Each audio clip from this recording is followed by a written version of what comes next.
Hello guys, sup? It's me Thales, who are watching my channel dedicated to English language. Well, as I explain every beginning from my videos, this is an intermediate advanced one, right? Videos from my playlist intermediate/advanced, which means it's entirely in English. But in my channel, there is also a playlist aimed at people who are starting to study, beginners from English, and it's explaining, I explain in Portuguese instead, right?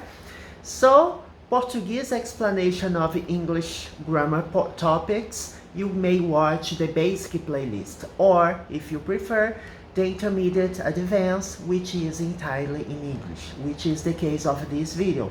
Before we begin, subscribe to the channel, hit the notification bell so you get the latest updates from it.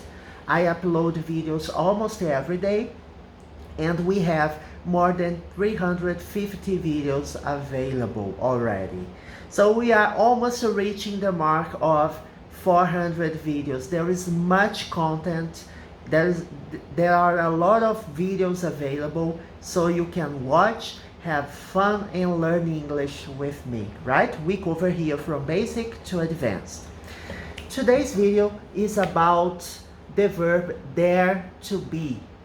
Among other things, of course, but the main topic will be the verb dare to be. Let's get into it. Let's start. I have already recorded some videos today, and I guess it was to make it up for yesterday that I wasn't able to record videos.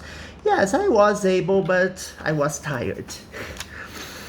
Well, so we say it's the verb, let me just adjust here. It's the verb dare to be, okay? What is the verb dare to be? Dare to be, it's when you say something exists. Something or someone. When you want to say that something or someone exists, you are talking using the verb dare to be, okay? For example, oh, there is a new restaurant. There is a new restaurant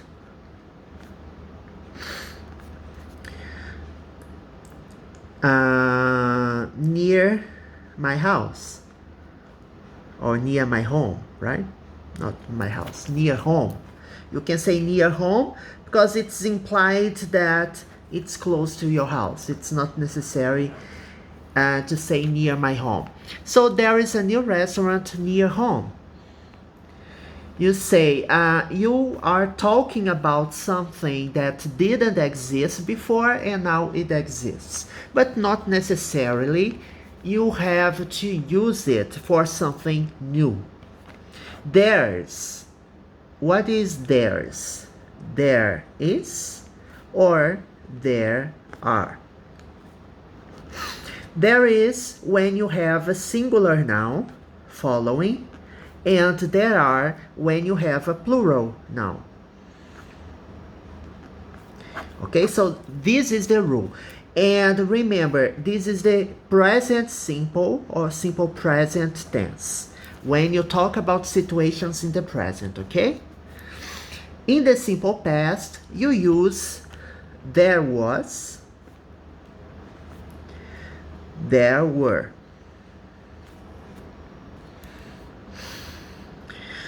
There was a car accident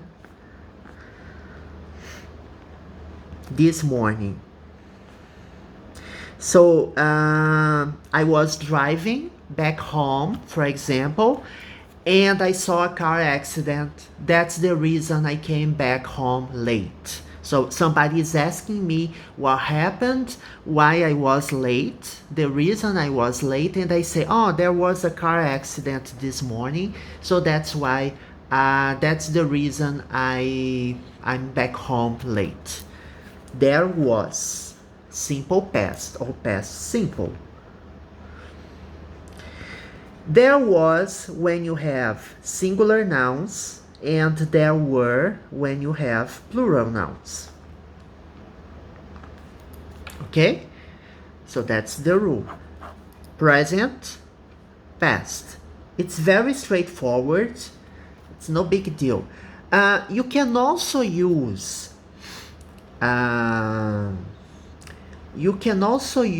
there to be with the present perfect tense, right? It's also possible to use it with the present perfect. What is the present perfect? There has been, or there have been. You know, the present perfect tense is comprised by the verb have and the verb to be in the past participle. Remember? We have already studied it in previous videos. Remember, there has been when you have singular, and there have been when you have plural. In which situations you use there has been or there have been?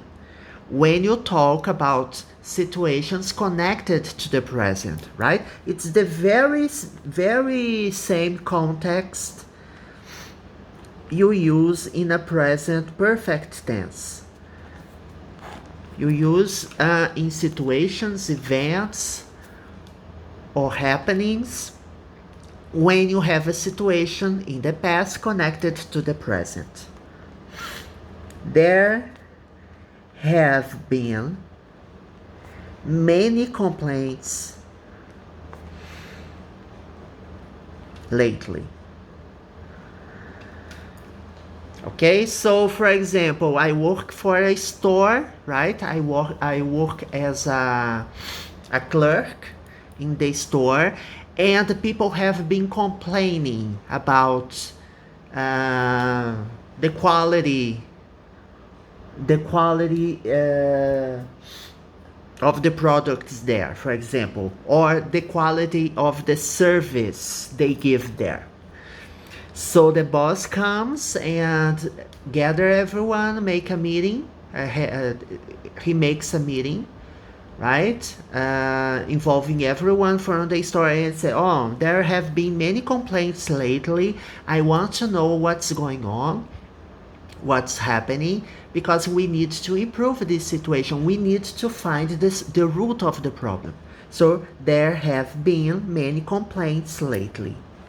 Why is this situation connected to the present? Because I'm talking about this situation now, that there have been many complaints up to now, but we may have some complaints later if we don't do anything, right? So it's a situation connected with now. There have been many complaints. And we use have because we have many complaints, which is plural. Complaints is a plural noun. So you have to use there have been instead of there has been. You see? Well, we will see some more examples, of course, but it's basically it. There is nothing out of the ordinary about it. Let's talk about the pronoun it now. It, you know, it refers to a place. It may refer to a place, to a thing, to a situation, to a fact, to an animal. You know, when we first studied the personal pronouns, we have I, you, he, she, it, we, you, they, and they. You see? He, she refer to people, right? But when we don't refer to people, we use it. So it is used for non-people situations, right? When you don't talk about people. All the other personal pronouns talk about people. I, you, he, she, we, you, and they refer to people. Of course, they is also the plural of it, right?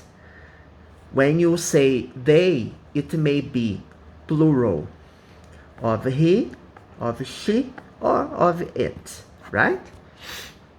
Why am I talking about this? When you say you went to a place, for example,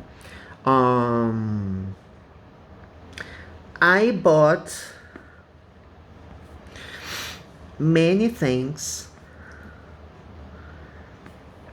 from the store, from the gift shop.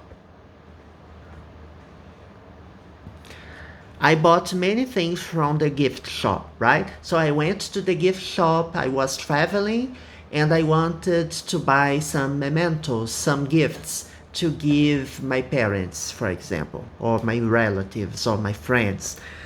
Then I talk about the gift shop to other people, right? Right after this sentence. I bought many things from the gift shop. It is really a big deal. It is really a nice store, or it's really expensive to buy there. So you are referring to the gift shop. The gift shop is a big deal. It's great. I highly recommend. It's a nice store. Or you say, oh, the gift shop is expensive. I don't recommend you going there. So it can refer to objects, things, situations, places, facts. Okay? It's very much it. What's the difference between it and there is? There is, for example. Because there is, you can talk about situations or events of something that exists or exist. So the subject, is there a subject in this sentence? For example, when you say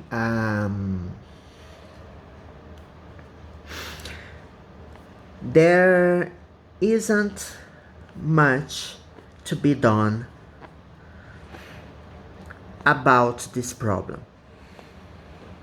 So you have a problem, you don't know how to solve it, and you talk to your friend. And then, you talk, yada, yada, yada, and you reach the conclusion that, oh, no, I know it's a tough problem, but there isn't much to be done. Just leave it be. It will solve naturally, right? Don't put much effort into it because it will stress you out and it's not gonna give you anything back. So the cost benefit of doing something will be too high. So instead of doing something, don't do anything at all, or don't worry about it. There isn't much to be done. You see, this sentence doesn't have a subject. It's a non-subject sentence, but I use there is or there isn't. You see? There is, you talk with this context. When you say, for example, it's a tough problem, it's a tough situation, there is not, it's a tough situation. You are talking about the situation itself. You are talking about you having a problem and you don't know how to deal with it. So it's a tough situation. You are not referring to it as, oh, there is a problem. No. You are specifying that it's a tough situation. So it's different, right? It is just a pronoun. It can replace objects, places, facts, objects, and animals in singular. And there are, for example, or there was or there were, as we saw here. you refer to something existing or something that exists or someone. You can also refer to people, to places, but the situation is different. When you talk the first time about something, oh, there is a restaurant downtown that I highly recommend.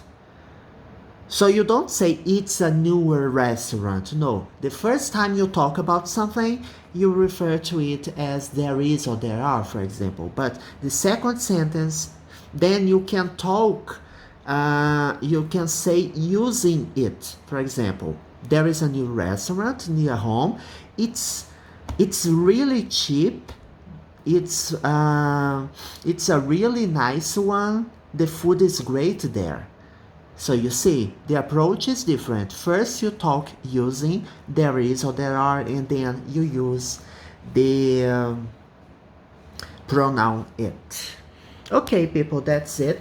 I haven't finished talking about this lesson yet. There will be a complementary video. We have some other topics to be covered, but don't worry. Next video, we will talk more about it. So remember, intermediate, advanced videos, we have many videos there. So check them out. And the basic level, you can also check them out. We have more than 100 videos each playlist. And I upload videos almost every day about both of them. So bye bye. See you next time.